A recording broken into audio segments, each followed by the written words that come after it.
Hello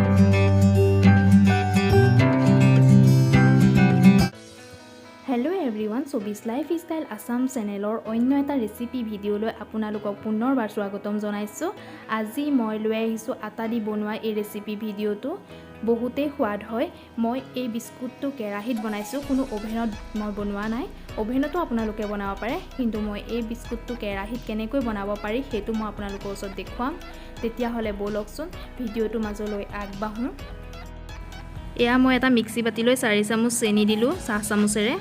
এতিয়া এয়া অন্নপূৰ্ণা ঘিউ, আপোনালোকে যিকোনো ব্ৰেণ্ডৰ ঘিউ ব্যৱহাৰ কৰিব পাৰে। মই এয়া অন্নপূৰ্ণা ঘিউ ব্যৱহাৰ কৰিছোঁ। ইয়াত মই 3 চামুচ দিছোঁ।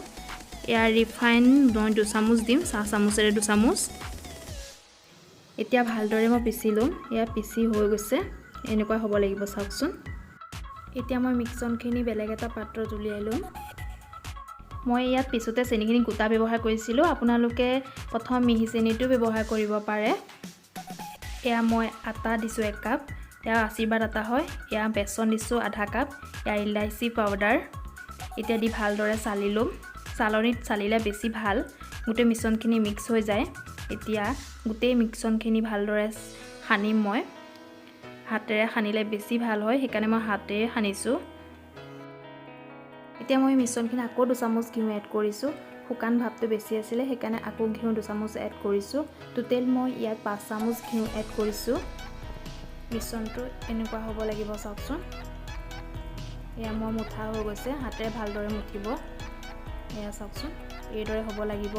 এতিয়া পাৰফেক্ট হৈ গৈছে আমাৰ। এতিয়া মই এখন ষ্টিলৰ থালত এয়া চিলভাৰ পেপাৰ দি লৈছোঁ। এয়া অলপ ওপৰত ঘিউ সানি লৈছোঁ। এতিয়া ঘিউ দিলে লাগি নধৰিব। এতিয়া এনেদৰে সৰু সৰুকৈ বল বনাই চেপেটা কৰি ল'ব। লৈ পেলাই এটা চুৰিৰ বেক চাইডটো দি, ধাৰ টকা চাইডটো নহয় বেক চাইডটো দি লাহে লাহে দবাই দিলেই হয়। তেতিয়া এটা ডিজাইন বনি যায়। চাওকচোন কিমান এটা সুন্দৰ ডিজাইন হ'ব। আপোনালোকে এইটো কাম হাতত নকৰি প্লেটত ৰাখিও কৰিব পাৰে, মই হাততে কৰিছোঁ। এয়া চাওকচোন, এতিয়া গোটেইখিনি বনাই ল'ম এইদৰে। এতিয়া 1 চামুচ চেনি আৰু 2 চামুচ গাখীৰ দি অলপ ঘুটি ল'ম। এয়া চাওক মিহলাই ল'ব এইদৰে। চাফা কপাহ লৈ এনেদৰে ওপৰত সানি দিম গাখীৰ পানীখিনি। এইদৰে কৰিলে এটা ধুনীয়া কালাৰ হয়। এতিয়া এলমণ্ডখিনি দি দিছোঁ, সৰু সৰুকৈ কাটি ৰাখিছিলোঁ মই এলমণ্ড। আপোনালোকে পিস্তাও দিব পাৰে, মই এলমণ্ড দিছোঁ। এইদৰে চাওকচোন, এয়া হৈ গৈছে আমাৰ বিস্কুটখিনি ৰেডি হৈ গৈছে। এতিয়া আমি বাকীখিনিও যিখিনি আছিলে সেইখিনিৰ পৰা আমি এটা নান কাটা ষ্টাইল, যিটো নান কাটা বনাব পাৰি, সেই নান কাটা ষ্টাইলত মই বনাইছোঁ। গোল গোলকৈ গোল গোল কৰি চেপেটা কৰি দিলেই হয়, একে সহজ। এতিয়া আমি ইয়াৰ ওপৰত এটা খিচমিচ দি দিম। এইদৰে খিচমিচকেইটা দি দিছোঁ মই।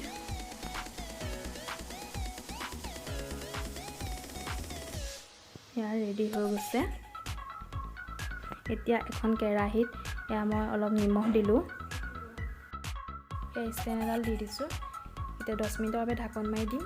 এতিয়া ঢাকন খুলি আকৌ এতিয়া মই বিস্কুটখিনি ইয়াত দি দিছোঁ। আপোনালোকে অভেনতো বনাব পাৰে, মই কেৰাহীত বনাইছোঁ। এতিয়া আকৌ ঢাকন মাৰি দিম। মই এতিয়া 20 মিনিটৰ বাবে ঢাকনখন নুখোলোঁ। 20 মিনিটৰ পিছত চাম। এয়া চাওক 20 মিনিটৰ পিছত বিস্কুট ৰেডি হৈ গৈছে আমাৰ। চাওকচোন কিমান এটা সুন্দৰ কালাৰ আহিছে, দোকানৰ দৰে হয়, বহুতেই সোৱাদ হয়। এতিয়া মই বাকী থকা বিস্কুটখিনি এইদৰে দি দিছোঁ। আকৌ ৰাখি দিম সেইদৰে ঢাকন মাৰি। এয়া আমাৰ হৈ গৈছে বাকী বিস্কুটখিনিও ৰেডি।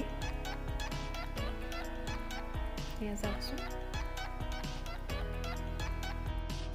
এই বিস্কুটবিধ যদি এবাৰ বনাই খায়, আপোনালোকে বাৰে বাৰে বনাই খাবলৈ মন যাব। বহুতেই ধুনীয়া হয়, দেখিবলৈও চাওকচোন কিমান ধুনীয়া হয়, কিনাৰ দৰে হয়। এয়া চাওক বেক চাইডটো ইমান ধুনীয়াকৈ সিজিছে, অভেনত বনোৱাৰ দৰে হয়। এয়া চাওক মই এটা বিস্কুট আপোনালোকৰ ওচৰত ভাঙি দেখুৱাম, বহুতেই কোমল চাওকচোন, বহুতেই সোৱাদ হয়। এবাৰ বনাই খাই চাবচোন, বহুতেই সোৱাদ পাব। ভিডিওটো চাই বা কেনে পালে শেষত কমেণ্ট কৰি জনাবলৈ নাপাহৰিব। আজি যদি নতুনকৈ কোনোবা বন্ধু বান্ধৱীয়ে চাই আছে মোৰ ভিডিঅ', তেতিয়াহ'লে প্লিজ ছাবস্ক্ৰাইব কৰি দিব। আকৌ আহিম নতুন নতুন ৰেচিপি ভিডিঅ'বোৰ লৈ, তেতিয়ালৈকে বাই বাই।